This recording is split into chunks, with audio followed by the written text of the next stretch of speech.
그러므로 하늘의 부르심을 받은 거룩한 형제 자매 여러분, 우리가 고백하는 신앙의 사도요 대제사장이신 예수를 깊이 생각하십시오.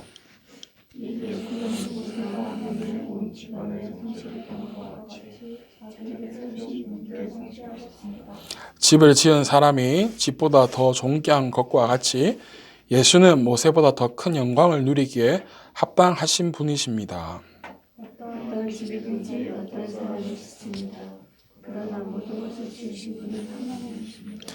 모세는 하나님께서 장차 말씀하시려는 것을 증언하기 위한 일꾼으로서 하나님의 온 집안 사람에게 성실하였습니다. 그러나 그리스도는 아들로서 하나님의 집안 사람을 성실하게 돌보셨습니다. 우리가 그 소망에 대하여 확신과 자부심을 지니고 있으면 우리는 하나님의 집안 사람입니다. 아멘. 우리 1절을 같이 한번 더 읽어볼까요? 1절. 여러분들만 1점 한번 읽어보겠습니다. 시작. 그러므로 하나님의 부르심을 함께 받은 거룩한 형제 자매 여러분, 우리가 고백하는 신앙의 사도요 대제사장이신 예수를 믿지 마십시오. 아멘. 오늘 말씀의 제목은 나에게 예수님이 왜 필요한가? 나에게 예수님이 왜 필요한가라는 제목으로 함께 말씀을 나누고자 합니다. 그 히브리서의 3장 1절에서 6절의 말씀은 제가 이전에도 같이 말씀을 나누었던 적이 있었어요. 혹시 기억나시나요? 교회를 개척하기 전에 교회를 개척하기 전에 사실 이 말씀을 한번 나눴던 적이 있어요. 재현이하고 같이 예배 드릴 때 이 말씀을 나눴던 적이 있는데 기억하나요? 두 분은? 기억이 안 나죠. 그러니까 제가 또 말씀을 전할 수가 있죠. 그죠? 똑같은 본문으로도. 근데 그때와는 조금 다르게 더 깊이 한번 말씀해 보려고 해요. 왜 우리에게 예수님이 필요한가? 특별히 오늘 1장 1절 그 마지막에 있는 우리가 고백하는 신앙의 사도이시면서 또한 대제사장이신 예수를 깊이 생각하라는, 예수님을 우리가 왜 깊이 생각해야 되는가 를 말씀을 나누고자 해요. 지금 사순절 기간이라는 기간은 지나고 있는 가운데 있는 거 여러분 아시나요? 제가 사순절 시작할 때 여러분들에게 사순절에 대한 영상도 올려드리고 했었어요. 이 사순절 기간이 지나면 이제 부활절이 되는데, 부활절 전 우리 주일을 제외한 40일 동안의 그 기간을 사순절 기간이라고 지키고 있어요. 이 사순절 기간에는 우리가 조금 더 경건한 마음으로 말씀도 보고 때로는 금식도 하고, 그게 아니라면 더 기도하는 시간을 갖고, 그런 시간이 사순절 기간인데, 특별히 오늘 예수를 깊이 생각하는 말은 단순히 그냥 깊이 그냥 생각만 하고 끝내라는 그런 단순한 말이 아니라는 것을 여러분들 기억하셨으면 좋겠어요. 예수를 깊이 생각하라는 말에는 아주 깊은 뜻을 가지고 있다는 사실이에요. 사복음서에서 보면 하늘에 나는 새를 보라라고 하시면서 하늘에 그 있는 새도 하나님 아버지께서 먹이지 아니하시면 먹이지 않는다라는 말씀이 나오죠. 그러니까 이 하늘에 나는 새를 보라고 했을 때 단순히 그 새를 그냥 쳐다보라는 말이 아니에요. 무슨 말이냐면 그 새가 어떻게 먹고 살아가는지 그 삶을 하면 전체를 보라는 말이죠. 그래서 하나님께서 어떻게 먹이시고 또 입히시는 것을 바라보라는 뜻이죠. 그것처럼 예수님을 깊이 생각하라는 것도 그냥 생각하고 그치라는 게 아니라 어떻게 보라는지 오늘 말씀을 통해서 나누고자 해요. 우리 전체적인 삶 속에서 우리에게 어떻게 역사하고 계시는지 대해서 바라보는 것. 그리고 절대 단순한 얘기가 아니라는 사실이에요. 왜 이런 말을 우리에게 하는 것일까? 우리는 왜 예수님을 깊이 생각하고 살아가야 할까? 1절을 한 번 더 읽어볼까요? 1절 시작. 그러므로 하늘의 부르심을 받은 거룩한 형제 자매 여러분, 우리가 고백하는 신앙의 사도요 대제사장이신 예수를 깊이 생각하십시오. 왜 이런 말을 우리에게 하는 것일까? 예수님에 대해서 우리는 웬만하면 다 잘 알고 있다고 생각을 해요. 그죠? 예수님에 대해서 다 알고 있다라고 생각을 합니다. 단순히 그냥 우리의 구원자, 우리가 고백하면 구원을 주시는 분으로 우리가 생각을 하고 있어요. 그렇게 하는데 왜 굳이 깊이 생각하라고 했을까? 특별히 오늘 1절 상반절에 보면 우리가 어디로부터 부르심을 받은 자인지 말해주고 있어요. 우리가 왜 예수를 깊이 생각해야 되냐면 하늘의 부르심을 받은 자들이기 때문에 예수님을 깊이 생각해야 돼요. 우리 1절에 보니까 하늘의 부르심을 함께 받은, 제가 요즘에 수요 예배와 금요 예배를 요한복음 강해를 하고 있는데 우리는 하늘로부터 부르심을 받은 자라고 했어요. 즉 하나님으로부터 부르심을 받은 자라는 거죠. 그렇기 때문에 우리는 예수님을 깊이 생각해야만 해요. 그리고 또 두 번째는 뭐냐면 거룩해야 되기 때문이에요. 여기 보니까 거룩한 형제 자매 여러분이라고 말하고 있어요. 다시 말해서 거룩하다는 것은 구별된 자들을 말해요. 그런데 우리는 예수 그리스도를 말미암아 구별된 자라는 거예요. 그래서 우리는 예수를 깊이 생각해야 돼요. 우리는 하늘로부터 부르심을 받은 자들이긴 하지만 지금 이 땅에서 살아가고 있어요. 그럼에도 불구하고 우리가 꼭 기억해야 될 것은 무엇이냐면 우리가 가야 할 곳이 어디라는 거예요? 저 하늘나라라는 거예요. 그렇기 때문에 우리 하늘나라에 속한 자로서 예수를 깊이 생각해야만 해요. 근데 왜 조금 더 들어가서 우리가 왜 예수를 깊이 생각해야 되는가에 대한 이유를 더 살펴보고자 해요. 요한복음 강의를 하면서 제가 빛에 대해서 이야기를 했던 적이 있어요. 오늘 그때 참여하지 못한 형제 자매들이 있기 때문에 한 번 더 이야기를 한다면 빛이신 예수님께서 우리 안에 있는 내면의 어둠에 그 빛을 비추셔서 우리가 이전과는 달리 어둠 속에서 살아가는 것이 아니라 하나님의 뜻을 향해서 살아가는 존재라고 제가 말씀을 드렸어요. 이것이 예수 그리스도를 말미암아 구별된 자들이에요. 구별된 자들. 단순히 그냥 영접하면서 끝나는 것이 아니라 내 안에 있는 어둠, 내 안에 내면에 있는 어둠을 제거하고 그것을 고백하고 가는 자들에게 구별돼서 살아갈 수 있다는 거예요. 다시 본문으로 돌아와서 우리는 하늘의 부르심을 받은 자이기 때문에 우리는 예수님을 바라보고 중심으로 살아가야 돼요. 그리고 우리는 어떠한 중심으로 지금 내가 살아가고 있는가에 대해서 점검해야 돼요. 우리는 하늘의 부르심을 받은 자로서 나는 구별되어서 살아가고 있는가? 그 질문에 나는 어떻게 대답해야 될까요? 또 지금 내 상황에서 처한 현실에서 나는 어떻게 대답을 할 수 있을까요? 나는 그리고 얼마나 예수님에 대해서 알고 있나요? 2절을 한번 볼까요? 2절을 한번 읽어봅시다. 시작. 이 예수는 모세가 하나님의 온 집안에 성실했던 것 같이 자기를 세우신 분께 성실하셨습니다. 조금 더 우리가 진짜 왜 예수님을 깊이 생각해야 되는지 대해서 살펴보고자 해요. 히브리서에 보면 믿음의 조상들이 많이 나와요. 그 중에서 한 명이 모세가 자주 등장하는 모습을 볼 수가 있습니다. 모세를 누구와 비교하고 있는지 아시나요, 여러분? 2절을 한번 보세요. 2절에 그 답이 나오는데요. 모세를 누구와 비교하고 있을까요? 예수 그리스도와 비교하고 있는 모습을 볼 수 있어요. 그렇다면 예수님이 모세와 비교될 만한 대상일까요, 혹시? 대상이 될까요? 어떻게 생각하세요? 비교될 만한 대상이 사실은 아니에요. 그런데 굳이 히브리서를 쓴 이 사도 바울은 예수님과 사도 바울을 비교하고 있어요. 모세와 그리스도를 비교하고 있어요. 근데 왜 모세와 비교를 할까? 사실은 비교할 대상이 아닌데. 성경이 왜 쓰여지는지를 우리가 먼저 살펴봐야 돼요. 모세는 유대인들의 신앙의 대상이었어요, 사실은. 신앙의 대상, 민족의 구원자이기도 했어요. 단순히 모세가 그냥 조상이 아니었어요. 모세로부터 무엇이 주어졌어요? 계명이 주어졌어요. 그리고 무엇이 이루어졌어요? 언약이, 하나님과 언약 관계가 맺어졌어요. 그래서 이 유대인들에게는 이 신앙의 대부이기도 하고 그 이상의 존재로 있었어요. 그런데 그런 자들에게 모세가 아니라 그리스도에 대해서만 설명한다면 그들은 받아들인 데 있어서 어떤 생각이 들까요? 부정적으로 받아들일 거예요.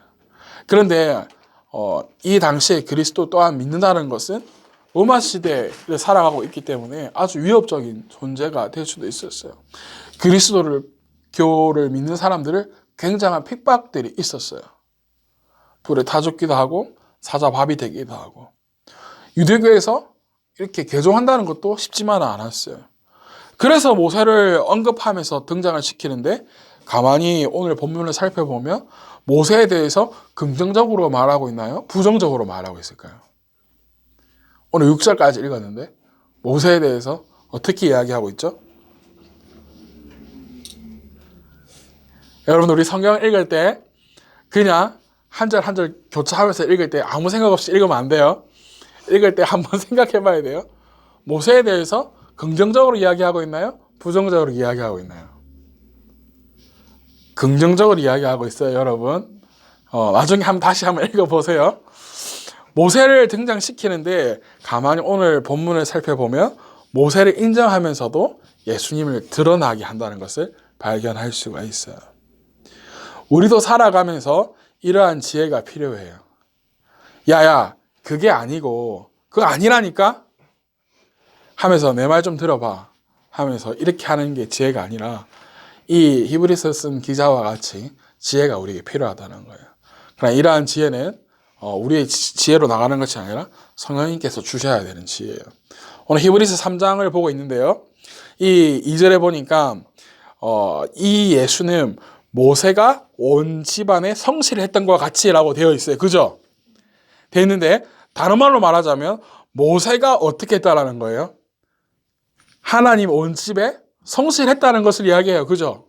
이게 부정적인 거예요? 긍정적인 거예요? 긍정적인 거예요.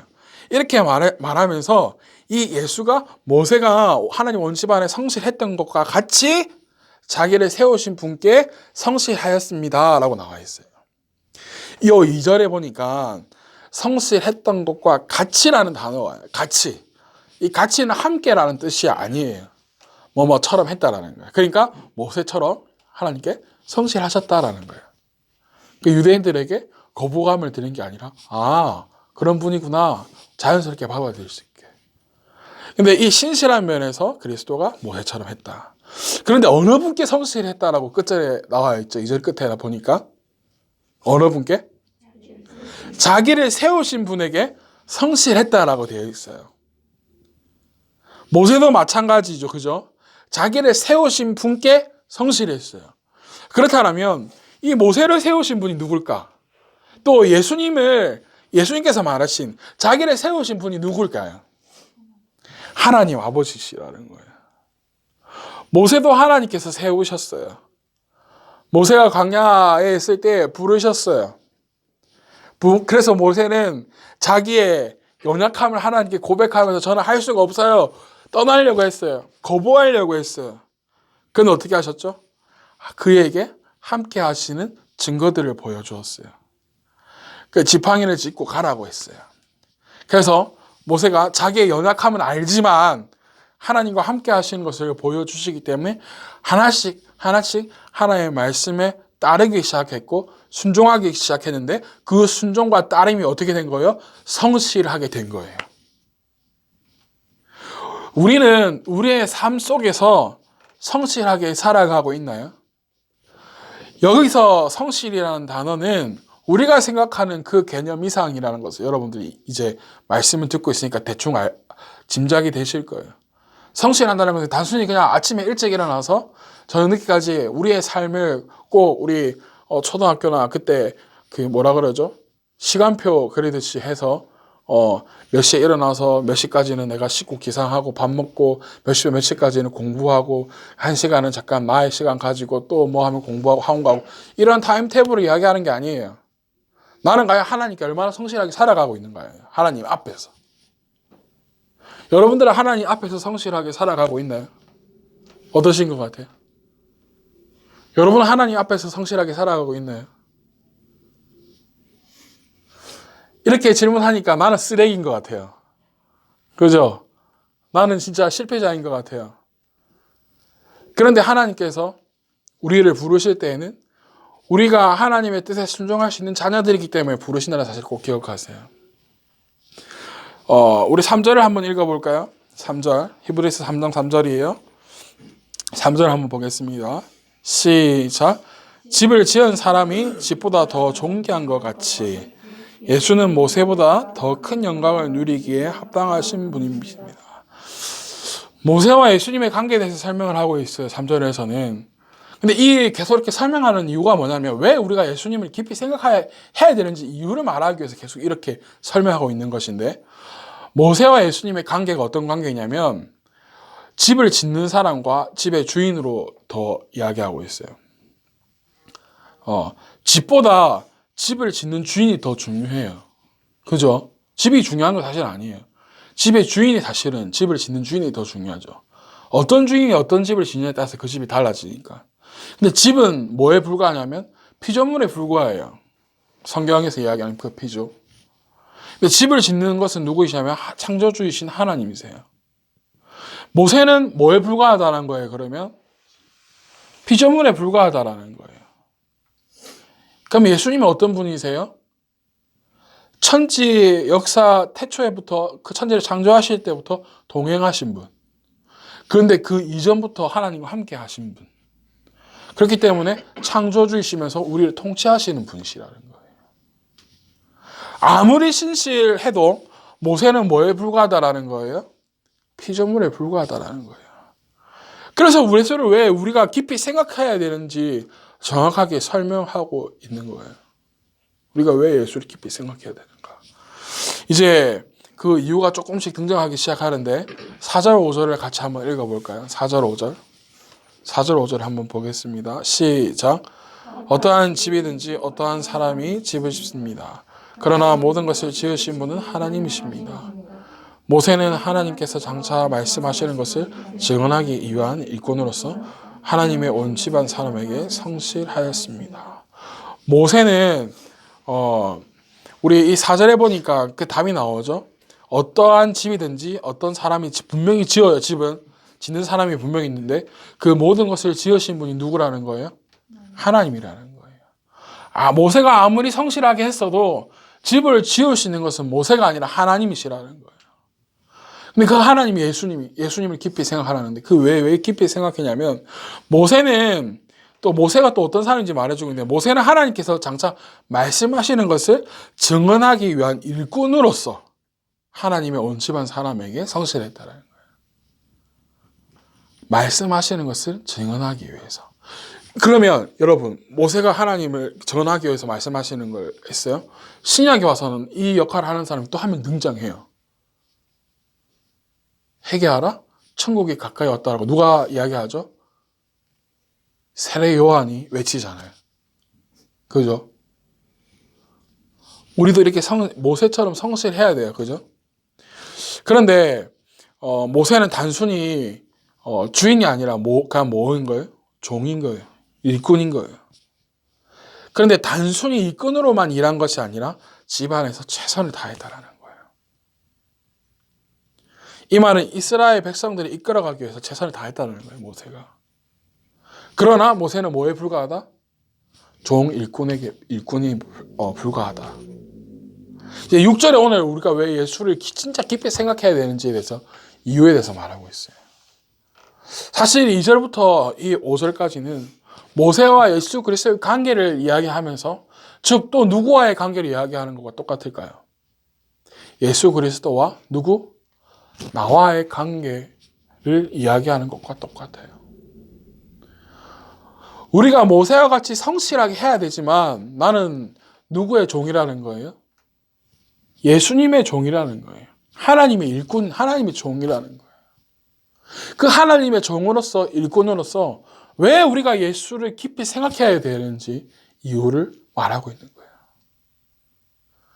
근데 그 종으로서 일꾼으로서 일할 때 대충 일하는 것이 아니라 최선을 다해야 되고 성실해야 된다는 거예요. 왜? 예수님께서 성실하셨으니까. 자, 오늘 마지막 결론을 내리기 위해서 6절을 한번 읽어봅니다. 6절 시작. 그러나 그리스도는 아들로서 하나님의 집안 사람을 성실하게 돌보셨습니다. 우리가 그 소망에 대하여 확신과 자부심을 지니고 있으며 우리는 하나님의 집안 사람입니다. 구약의 공동체는 신약에 와서 무엇으로 바뀌어지게 되죠? 교회로 바뀌어져요. 그죠? 예수님은 집을 맡은 아들로서 곧 뭐가 되셨어요?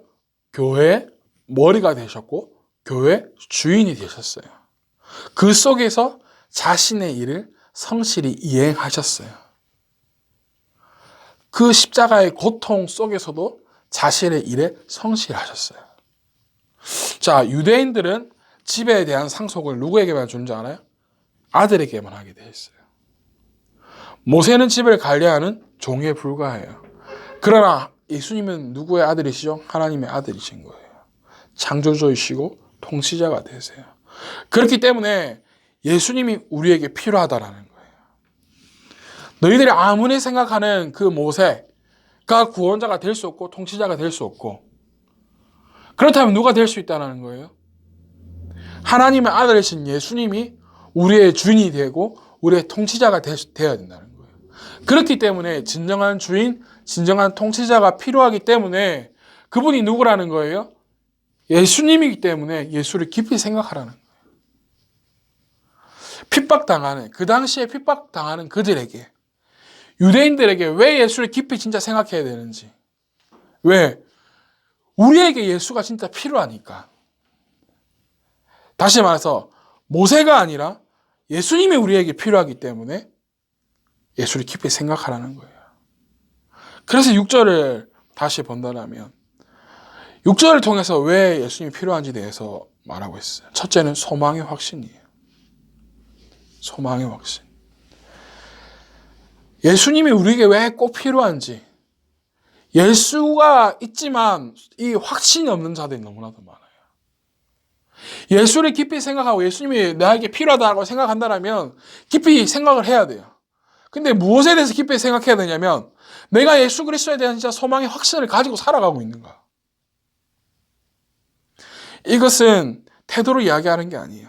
정확히 그 소망 안에, 내 안에 내용, 소망의 확신에 대한 내용이 그리스도에 대한 확신이 있는가라는 거예요. 여러분들은 그리스도에 대한 확신이 다 있나요? 아직까지 갈팡질팡하고 있나요?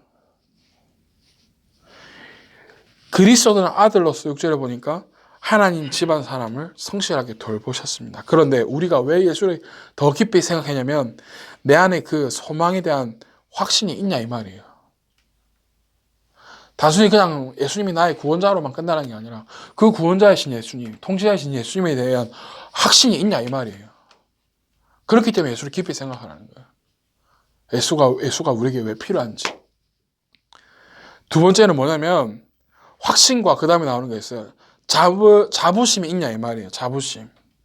개역개정에는 이것을 자랑이라고 이야기해요. 예수님을 믿으면서 자부심을 느껴본 적이 있나요? 자랑해 본 적이 있나요? 예수를 믿는 것 때문에. 여러분은 어때요? 여러분은 예수님을 믿는 것 때문에 자부심, 프라이드를 가져본 적이 있나요? 자랑해 본 적이 있나요? 어떠신 것 같아요? 주한 형제 가져본 적 있어요?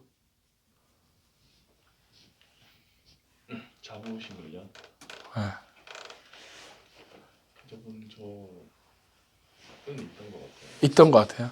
있었던 것 같아요. 우리 민기 저도 있었던 것 같아. 예전에 재영이는 어때요?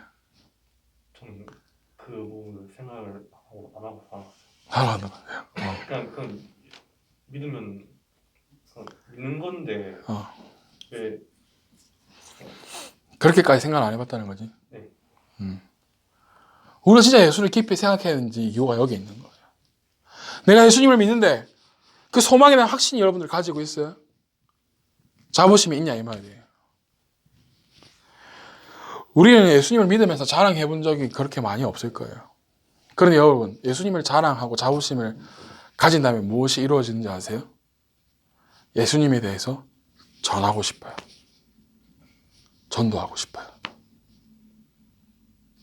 자, 오늘 이 히브리서를 쓰고 있는 이 사도 바울이라는 사람을 한번 볼까요? 왜 사도 바울이 예수님을 깊이 생각하라고 했을까요? 하나님께서 성령의 감동으로 쓰게 하셨지만 이 사도 바울이 왜 예수를 깊이 굳이 생각하라고 했을까요? 바로 우리와 같은 사람들 때문에. 예수님을 믿고는 살아가지만 내 안에 확신이 없는 사람들. 그리고 내 안에 그 예수님을 통해서 자부심, 자랑을 하지 못하는 자들에게 예수님을 깊이 생각하는 거예요. 예수님이 왜 우리에게 필요하다고요? 그분이 우리의 창조주가 되시고 통치자가 되시고 우리의 구원자가 되시니까. 근데 이것에 단순히 그치지 않는다는 거예요. 사도 바울은 복음을 전하는 사람들을 핍박하는 사람이었어요. 돌로 쳐 죽이는데 앞장섰던 사람이었어요. 근데 사도 바울의 삶이 180도로 바뀌어졌어요. 180도 바뀌어진 것도 주님을 만나면서이지만 그 180도 바뀌게 된 사건도 예수님을 믿는 자들을 또한 핍박하기 위해서 달려가는 도중에 예수님께서 그를 부르셨잖아요. 그래서 사도 바울의 삶은 말도 안 되는 180도로 바뀌게 된 거예요. 그래서 그 삶을 누구에게 올인했어요? 예수님께 올인했어요. 하나님께 올인했어요. 그래서 사도 바울은 자기들 수없이 이렇게 말해요. 복음을 부끄럽게 여기지 않는다라고. 당시의 십자가는 최악의 악인들, 정말 죄인들이 죽는 그런 형벌이었어요. 그런데 그 십자가가 나는 부끄럽지 않다라고 고백하잖아요. 즉 자랑스럽다고 고백하는 사람이 되었다 이 말이에요. 이 사도 바울은 모든 것을 다 가진 사람이었어요. 학벌도 가진 사람이었어요. 집안도 가진 사람이었어요. 모든 것을 가진 사람이었다 이 말이에요.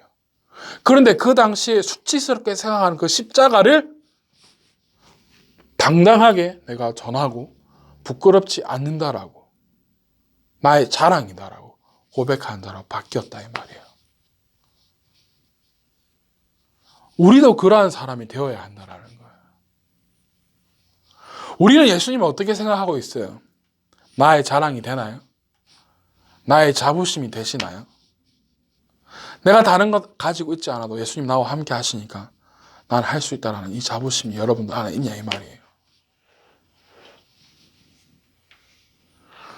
가짜와 진짜가 혼란스러워져 가고 있는 이때를 살아가고 있어요, 우리들은.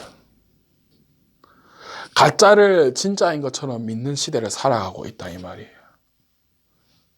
내가 예수다 하는, 우리나라에 예수님이 얼마나 많은지 아세요, 여러분들?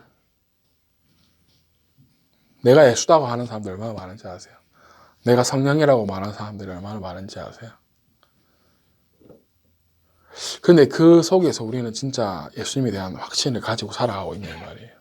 성경에서 말하는. 사도 바울은 이 두 가지가 확실한 사람이었어요. 예수 그리스도에 대한 확신과 예수 그리스도 그 십자가에 대한 자랑과 그 모든 것이 확실한 사람이었어요. 우리는 어떠하냐 이 말이에요. 여러분 이것에 대해서 깊이 생각해 본 적 있나요? 그래서 우리가 예수를 깊이 한번 생각해 보자라는 거예요. 예수님을. 그래서 우리가 예수님께 조금 더 나아가 보자 이 말이에요. 그래서 우리가 우리 집에 덮어놓았던 성경책을 펼쳐보자 이 말이에요. 차 안에 박아놓았던 성경책 꺼내보자 이 말이에요. 내 책상에 선물 받았지만 내 책상에 던져놓았던 그 성경책 꺼내서 펼쳐보자 이 말이에요. 성경책을 펼쳐서 예수님에 대해서 한번 알아가보자 이 말이에요. 우리 휴대폰 속에서만 매여서 살아가는 게 아니라 내가 다른 것에만 정신 팔려서 살아가는 게 아니라 내가 진짜 예수님이 누군지에 대한 소망의 확신을 가지고 살아갈 수 있는 예수님의 나의 자랑이 되고 나의 프라이드가 되는 그러한 자녀로 한번 살아가보자 이 말이에요. 그래서 우리가 예수님을 깊이 한번 생각해보자는 말이에요. 오늘 말씀의 제목이 여러분들이 말했어요. 나에게 예수님이 왜 필요한가? 여러분들에게 예수님이 진짜 필요한가요? 여러분 각자에게 진짜 예수님이 필요한가요? 예수님이 필요 없다면 그냥 이 자리에서 일어나서 나가셔도 돼요. 그런데 우리 모두에게는 예수님이 꼭 필요한 사람, 필요한 존재라는 거예요. 필요한 분이시라는 거예요. 예수님이 진짜 나에게 왜 필요한가에 대해서 고민해보고 기도해보고 말씀도 찾아보고 예배 속에서 그 이유를 질문을 던져보고 그 질문에 대한 답을 달라고 구해보고 그렇게 나아가는 여러분들 되어지기를 축복합니다. 그래서 우리 부활절을 맞이하기 전까지 진짜 예수님이 나에게 진짜 필요한가 하는 이 질문을 던지면서 정말 이제 거의 이제 한 달여도 남지 않은 이 가운데 부활절이라는 그 부활하신 예수님이 진짜 나에게 필요한가 하는 질문을 하고 그 질문에 여러분들이 답을 찾아내고 여러분들이 진짜 필요한 그 예수님을 깊이 생각해보고 그 예수님이 여러분들의 나의 구주가 되기를 바라고 통치자가 되시고 여러분들의 창조주가 되시기를 주님의 이름으로 축복합니다.